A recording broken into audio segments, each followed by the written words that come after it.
बड़ा ज़बरदस्त खूबसूरत एक स्नो बॉल टाइप आपको लग रहा है। अपने लॉन की जो एंट्रेंस है वहाँ पर आप एक खूबसूरत सा दरवाज़ा बनाएं तो ऐसा लगता है आप फूलों के बीच में से गुजर के अपने गार्डन में जा रहे हैं। 20-25 फुट तक ये ऊपर चली जाती है। फरवरी से ऑनवर्ड ये फूल देना शुरू कर देती है कि जो फ्लरिंग है उसका जो पीरियड है वो ज़्यादा लंबा है। इसकी केयर कैसे करनी है, इसको प्रोपोगेट कैसे करना है, गमले में लगाना चाहते हैं तो इसके लिए जो गमला मैं रिकमेंड करूँगा मिट्टी का, वो कम से कम 16 या 18 इंच का होना चाहिए। तकरीबन 6 से 8 घंटे धूप मिलती है तो इसलिए ये खुश है और बड़ा हैप्पीली चल रहा है।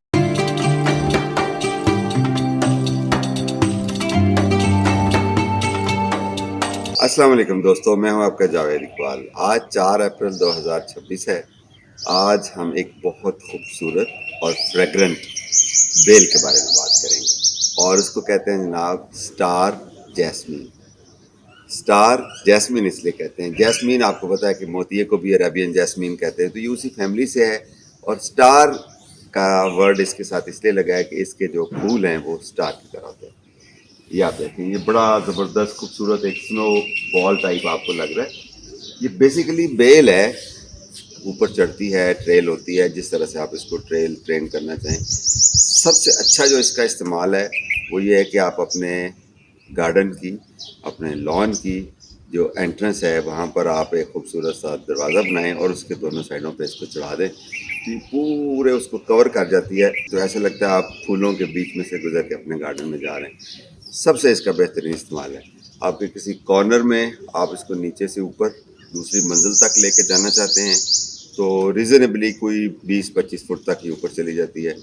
इस तरह से अगर आप इसको झाड़ी बनाना चाहें तो ये बेसिकली एक नीचे इसके बॉक्स था जिसके बैक साइड पे लगा के तो इसको बड़े अच्छे तरीके से ट्रेल किया हुआ है यहाँ पर। आप इसके पत्तों को देखिए, जब इसके नए पत्ते निकलते हैं येलो और ग्रीन शेड यानी वेरीगेटेड जिसको कहते हैं पत्ते होते हैं, फिर आहिस्ता आहिस्ता वो डार्कर होते जाते हैं, ग्रीनिश होते जाते हैं।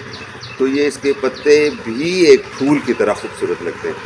और इसके फूल देखें, खुदा की कुदरत है, जैसे वो हम बचपन में वो बंबीरिया बनाते होते थे या वो लेके आते थे तो वो उस तरह की शेप है इसकी। फूल ऊपर से गिरे तो इसकी चूँकि वो शेप इस तरह की है तो ऐसे गिरते हुए भी नीचे स्पाइरल होके आते हैं। बड़े खूबसूरत, हम बचपन में इसे खेला करते थे, हमारे ये लॉन में होती थी गार्डन में। तो इसको आप लगाएं काफ़ी सारा टाइम। अभी ये फरवरी से ऑनवर्ड ये फूल देना शुरू कर देती है और अगर आप इसकी अच्छी केयर करते रहें तो ये काफ़ी गर्मियों का जो हिस्सा है, सीज़न है, उसमें ये आपको फूल देती रहती है। यानी कि इसकी जो फ्लरिंग है उसका जो पीरियड है वो ज़्यादा लंबा है। इसकी केयर कैसे करनी है, इसको प्रोपोगेट कैसे करना है, सिंपल सी बात है। अगर आपने इसका पौधा लेना है, बीज से ये नहीं उगता, ये कटिंग से आराम से उग जाता है और उससे भी ज़्यादा आसानी से ये एयर लेयरिंग से उगता है। ये आप टहनी देखें, ये नाखून से हल्का सा इसको ऊपर से छील दें और ग्रीन हो जाएगी। ऊपर से स्किन इसकी साफ़ करें, बहुत ज़्यादा गहरा नहीं करना। और इसको कोई गमला लेके उसके अंदर इसको दबा दें इतने हिस्से को, तकरीबन 1.5 से 2 इंच, और उसके ऊपर मिट्टी डाल दें। जो पौधा कनेक्टेड रहेगा पीछे टहनी पौधे के साथ और आगे मिट्टी के अंदर दबा देंगे तो यहाँ से जड़ें निकलेंगी और इसकी एयर लेयरिंग, इसकी लेयरिंग हो जाती है। इसको एयर लेयरिंग की बजाय हम लेयरिंग कहेंगे कि आप ज़मीन के अंदर भी इसको दबा के पीछे से काट सकते हैं जब स्टेब्लिश हो जाए उसकी रूट्स। एयर लेयरिंग भी इसकी की जा सकती है, प्लस कटिंग भी इसकी चल जाती है। लेकिन अगर आप घर में लगाना चाहते हैं तो ग्रोन पौधा ला कर लगाएँ आसानी से। 150-200 का, 300 का, 400 का पौधे के साइज़ के हिसाब से ये आपको मिल जाता है। ये जो घर है ये नॉर्थ फेसिंग है, सूरज यहाँ से निकलता है और गर्मियों में अब आहिस्ता आहिस्ता इधर शिफ्ट होता जाएगा तो इसको तकरीबन 6 से 8 घंटे धूप मिलती है तो इसलिए ये खुश है और बड़ा हैप्पीली चल रहा है। अगर आप ऐसी जगह लगाएंगे जहाँ पर 6 से 8 घंटे धूप नहीं आती, वहाँ इसके पत्ते ज़्यादा और ख़ूबसूरत होंगे, फूल थोड़े से कम लगेंगे, लेकिन इसके पत्ते भी इतने खूबसूरत हैं। हम इसको इसलिए लगाते हैं कि ये फ्रेगरेंट है और साथ में पत्ते भी खूबसूरत हैं, फूल भी खूबसूरत हैं। आप इसको किसी भी तरह से ट्रेल और ट्रेन कर सकते हैं। ट्रेल और ट्रेन करने का मतलब ये है कि लेट से कि आप एक टहनी इसकी बाएं लेके जाना चाहते हैं, ऊपर लेके जाना चाहते हैं, कुछ नीचे झाड़ी बनाना चाहते हैं, तो ये हर तरह की आपकी जो जहन में इसकी शेप आती है उसको अब ये एक्सेप्ट कर लेती है। कटिंग शटिंग इसकी करते रहें और ये बेहतरीन चलती रहती है। अच्छा, इसको जो फर्टिलाइज़र है बहुत कम चाहिए होती है, बहुत ज़्यादा इसको फर्टिलाइज़र नहीं चाहिए।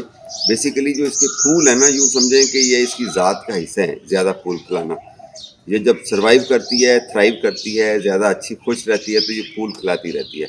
तो यानी कि इसकी जो फ्लरिंग है उसको फोर्स करने के लिए या ज़्यादा करने के लिए आपको ज़्यादा एफर्ट या ज़्यादा खाद की ज़रूरत नहीं होती है। इसको ऐसी जगह पे लगाएं जहाँ पर बहुत ज़्यादा आप इसको पानी ना लगाएं। वेल ड्रेनिंग सॉइल होनी चाहिए। अगर आप गमले में लगाना चाहते हैं तो इसके लिए जो गमला मैं रिकमेंड करूँगा मट्टी का, वो कम से कम 16 या 18 इंच का होना चाहिए। उससे छोटा होगा तो इसका रूट बॉल जल्दी बहुत ज़्यादा मैश बन जाती है जड़ों की और फिर इसकी ग्रोथ रुक जाती है। जब इसकी ग्रोथ एक दफ़ा रुक जाए फिर आप इसको रीपोर्ट करें। उससे बेहतर ये है कि आप रीज़नेबल साइज़ के गमले या ग्रो बैग में लगाएं। अगर ग्रो बैग का साइज़ हो तो 20 बाई 16 इंच का या 24 बाई 18 इंच का ग्रो बैग उसके अंदर आप लगाएं तो 5-6 साल 7 साल ये आराम से आपकी चल जाती है या उससे भी ज़्यादा चल जाएगी।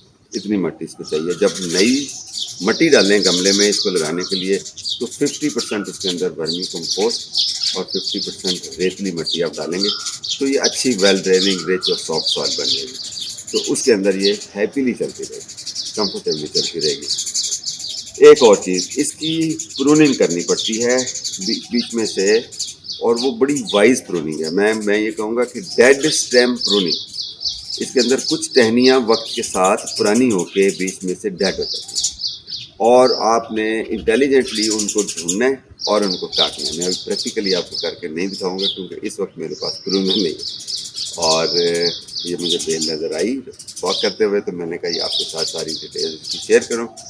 तो आपने इसकी वाइज प्रूनिंग करते रहना है। कैसे पता चलेगा कि ये इसकी टहनी डेड होगी? इसके पत्ते गिराए बगैर वो टहनी आगे पत्ते भी सुखाएगी और पीछे से टहनी भी डेड हो जाएगी। मैं अभी आपको क्लोजअप लेके इसके अंदर डाल देता हूँ। तो ये वाली टहनी आइडेंटिफाई करनी है और इसको यहाँ से आपने काट देना है। तो ये इसकी सफाई करते रहेंगे, क्लीनिंग करते रहेंगे तो ये बड़ी खुश रहेगी। एक और इसको खुश रखने का हल है, डेली आप इसके पास आएँ, इसके फूलों को गौर से देखें, इसको सूंघें, इसकी फ्रेगरेंस को एंजॉय करें। यकीन जाने कि बहुत खुश है। स्टार जैस्मीन की तरह महकते रहें, चहकते रहें और मुस्कुराते रहें। खुश रहें, हैप्पी रहें।